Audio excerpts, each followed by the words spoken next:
Kabupaten Berau memiliki wilayah yang cukup luas, kurang lebih 34.000 km persegi wilayahnya, sangat luas, dan terbagi menjadi 13 kecamatan. Di antaranya Kecamatan Tanjung Redap, Kecamatan Sambaliung, Kecamatan Gunung Tabur, kita ke hulu, Kecamatan Segah dan Kecamatan Kelai. Kemudian ke wilayah pantai, wilayah utara, Kecamatan Pulau Derawan dan Kecamatan Maratua. Baru kita ke arah selatan, ada Kecamatan Tabalar, Kecamatan Biatan Lempake, Kecamatan Talisayang, Kecamatan Batu Putih, dan Kecamatan Piduk-Piduk. Dari ke-13 kecamatan ini mempunyai potensi yang luar biasa di masing-masing tempat.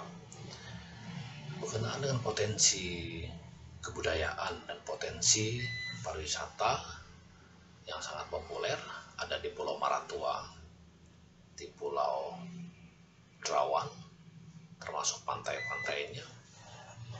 Kemudian di wilayah selatan, di daerah Kecamatan Talisayang, Kecamatan Piduk-Piduk, dan Kecamatan Batu Putih. Sedangkan wilayah tengah ada di Kecamatan Gunung Tabur, Sambaliung, dan Kota, Kecamatan Tanjung Redap. Kemudian wilayah hulu yang sangat populer pada saat ini masih wilayah Kecamatan Sambaliung. Ada Desa Benabaru, ada desa atau kampung Tubit Dayak, dan ada desa atau kampung Longlanuk. Di Longlanuk kita naik ke Tinting sekitar 20 menit sampai ke wilayah pegunungan Nyapa. Di sana banyak peninggalan-peninggalan yang luar biasa, dari peninggalan-peninggalan sejarah. Di gua-gua ada makam peninggalan suku asli, suku Dayak Gaai, ada di gua Petau, dan ada di gua Pesesenguk. Bahkan informasi terakhir masih ada lagi makam-makam lain yang ada di wilayah itu, yang ketinggiannya lebih tinggi, kemudian wilayah dakiannya tinggi, kemudian tempat-tempatnya agak ekstrim dan sulit dicapai. Kemudian wilayah hulu, daerah wilayah Kecamatan Kelai, masih di bantaran Sungai Kelai. Itu ada Kampung Marasa dengan keunikan dan keindahannya. Kemudian ada hutan lindung Sungai Lesang. Kemudian terakhir Desa Merabu. Desa Merabu dengan peninggalan prasejarahnya. Sedangkan di Segah, Kecamatan Segah juga memiliki keunikan tersendiri, karena Sungai Segah juga menusuk sampai ke pedalaman. Di sana di hulu bercabang dua menjadi Sungai Segah sendiri, kemudian ada cabang ke kiri dikenal dengan Sungai Punan Mahkam. Ya. Keunikan itu sangat luar biasa. Makanya saya katakan bahwa Berau adalah negeri di atas langit. Berau adalah sejuta pesona, dengan Berau adalah Indonesia sebenarnya. Baik, kita ngobrol sedikit masalah Merabu. Kenapa Merabu saat ini sangat populer? Pertama, kemampuan masyarakat untuk mengelola hutannya dengan baik. Oleh karena itu, dari Kementerian Lingkungan Hidup dan Kehutanan memberikan kesempatan kepada masyarakat Merabu melewati kelompok mereka yang dikenal dengan organisasi Krimapuri, diserahkan 8.425 hektar hutan menjadi hutan desa yang dikelola langsung oleh masyarakat desa Kampung Merabu. Melewati organisasi Krimapuri yang didukung oleh berbagai stakeholder, akhirnya pada tahun 2016 ini hutan Merabu menjadi hutan terbaik di Indonesia, yaitu juara kedua tingkat nasional pemanfaatan hutan yang standar. Kemudian diakui bahwasanya pengelolaan mereka, masyarakat di Merabu, sangat bagus. Kemudian membawa dampak yang sangat positif bagi masyarakat Merabu, khususnya peningkatan ekonomi masyarakat di sana. Yang dulunya mereka bekerja memanjat dan mengambil sarang walet yang sangat berisiko, dengan penghasilan memang lumayan pada zaman itu, tetapi semakin hari semakin berkurang. Nah, saat ini hampir-hampir sudah mereka tinggalkan semua itu. Ini pegunungan Kars yang dulunya menjadi wilayah jelajahan mereka untuk mencari sarang walet, sekarang tetap mereka jelajahi, tapi dengan cara lain. Mereka membawa para turis, para wisatawan yang datang ke Kampung Merabu menuju ke berbagai tujuan di Merabu. Terutama ada 3 tempat yang dekat dan mudah dicapai, antara lain ke Gua Bloyot, gua prasejarah dengan gambar-gambar telapak tangan dan gambar-gambar binatang di dalam gua. Kemudian ke Sungai Nyadeng yang kita sebut dengan Green Nyadeng. Nah, kalau di sana begitu sampai kita harus mandi dong, paling tidak mencuci muka. Nah, Anda harus yakin bahwa di tempat itu Anda cebur dan mandi, Anda akan menjadi awet muda, bahkan lebih muda 10 tahun dari usia Anda. Kemudian dari tempat itu kita juga bisa naik ke sebuah puncak pegunungan Kars. Kurang lebih berjalan 1 jam sampai di puncak Ketepu. Di puncak Ketepu itulah kita bisa menikmati indahnya alam dari ketinggian. Dari sana kita melihat begitu indah, pohon-pohon ada di bawah kita, kemudian awan pun ada di bawah kita.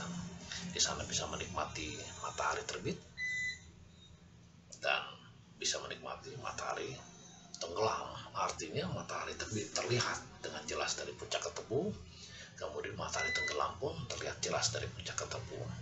Wah, luar biasa sekali bagi orang-orang yang mencintai alam dan menikmati terbit dan tenggelamnya matahari. Di tempat itu juga tersedia gua alam yang bisa untuk tempat tinggal barang 1 malam.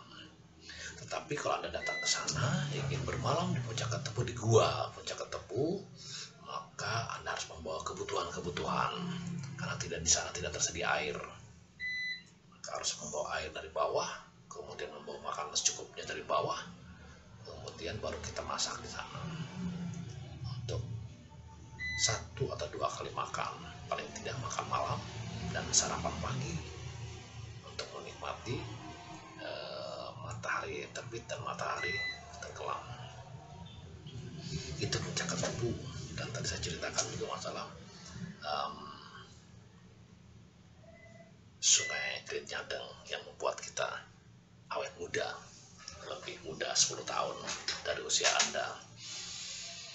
Dan ada kemungkinan juga bisa menyembuhkan berbagai penyakit gitu. Karena air itu benar-benar keluar dari alam, dari dasar bawah Kars, pegunungan Kapur, kemudian keluar sekitar 30 meter naik ke atas, menyembul dan menjadi sebuah sungai. Begitu sungai itu menyatu dengan Sungai Lesang, maka otomatis warna air sudah berubah menjadi air seperti sungai biasa. Tetapi masih di Sungai Nyadeng airnya sangat luar biasa, bening, tidak mengenal musim hujan atau musim kemarau, sama bening karena air itu keluar dari pegunungan Kars. Nah, sedikit kita bergeser ke Gua Bloyot. Gua Bloyot dari Kampung Merabu kita jalan kaki sekitar 4 km, 1,5 jam lah gitu. Kalau kita jalan santai, jalan lambat-lambat ya 2 jam sampai, berarti cukup 1 hari. 4 jam pulang pergi, berarti kita butuh makan paling tidak 1 kali dan butuh minum di perjalanan. Selama di perjalanan kita akan menikmati alam yang begitu indah sekali.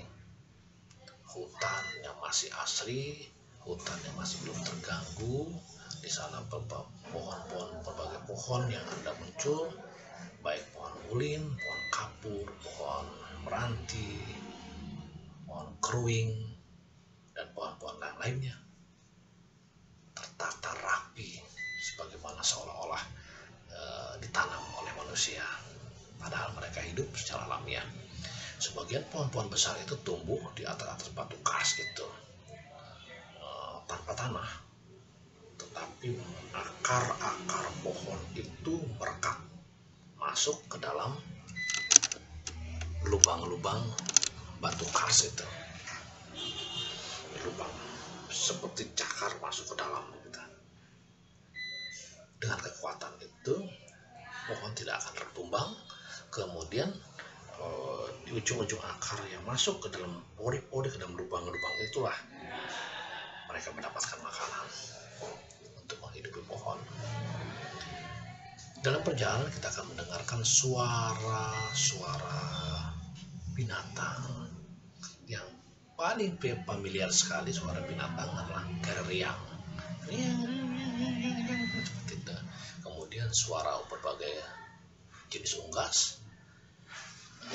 Kadang-kadang kita juga mendengar suara teriakan yang luar biasa, yaitu teriakan orang hutan. Kemudian teriakan burung enggang dan burung-burung lainnya di tengah hutan.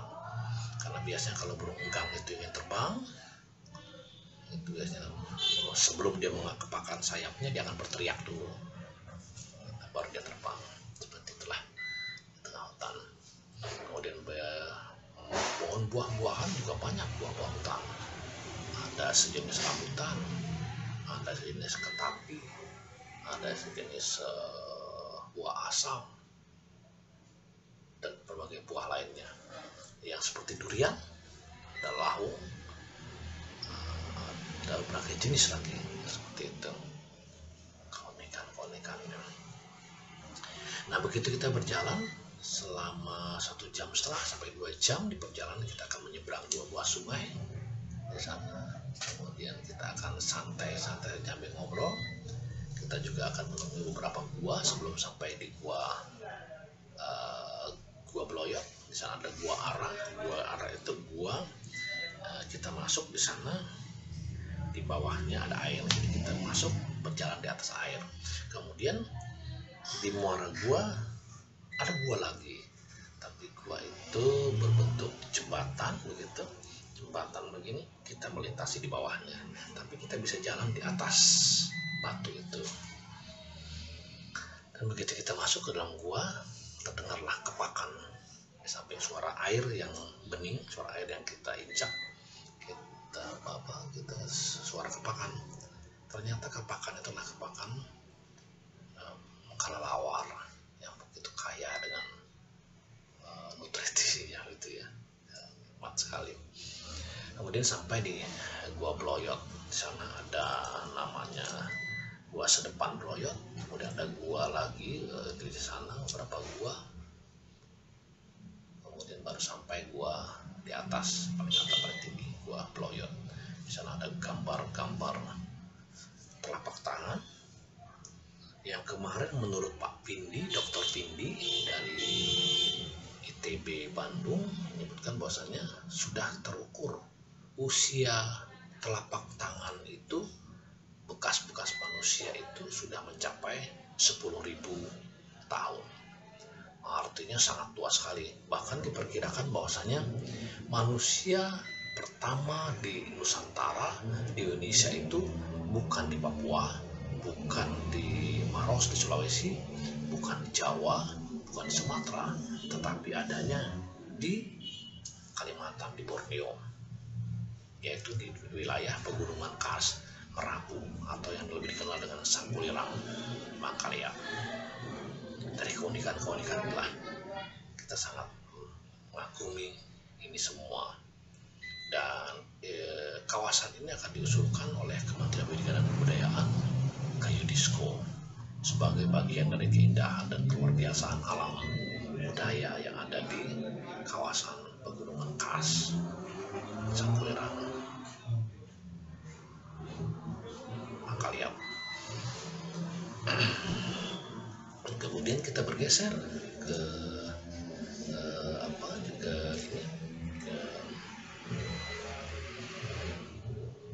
Nyapa di Lamongan. Di sana sudah kami datangi dua gua peninggalan yang berusia peninggalan itu tidak kurang dari 50 tahun bahkan 100 tahun. Di sana gua pemakaman yang uniknya dan kita berpikir sangat tidak masuk akal, mereka membawa peralatan naik ke gunung yang sangat terjal, sangat sulit, kemudian memasukkan tebelang atau peti mati yang mereka mungkin sebut dengan kuung itu ke dalam gua. Berat barang itu ratusan kilogram, kemudian baru dibawa naik, diangkut naik, dimasukkan ke dalam gua. Di dalam gua dibuatkan semacam rumah-rumah yang mereka sebut dengan bleah. Nah, di sanalah dimakamkan para tokoh-tokoh mereka.